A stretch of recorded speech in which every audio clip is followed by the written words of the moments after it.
আসসালামু আলাইকুম রহমতুল্লাহি ওয়া বারাকাতুহু। বর্তমানে এখন ধান তো কাটা মারা শেষ অনেক আগেই, আবার চলতেছে ধান লাগানোর ধুম। প্রথমে হবে বিছন, মানে যারে বলি আমরা বিছনের চারা। বইয়ের ভাষায় কি, একটা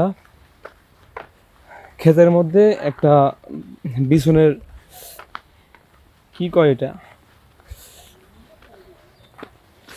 কি যেন বলে, এই যে কি করবেন, হ্যাঁ? ও, এখন যে কুয়াশা পড়ছে, বেসনের গাছ ওঠে নাই এখনো, যদিও ওঠে নাই তারপরেও দিতে হবে, কাগজ দিতে হবে। বিছনের চারা লাগাইছি, তো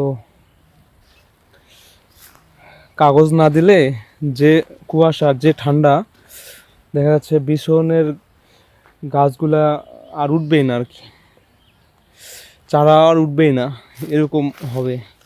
এজন্য এখানে কাগজ দিব। কাগজের জন্য একটা সঠিক মাপ আমার বাবা করতেছে, আমি আর আমার বাবা আসছি, সঠিক মাপ নিতেছে। এই মাপ নিয়ে কাগজ কিনে উপরে দিতে হবে, যাতে করে চারার ভিতরে কোনো কুয়াশা না যেতে পারে, যাতে করে চারাটা ওঠার কোনো অসুবিধা না হয়।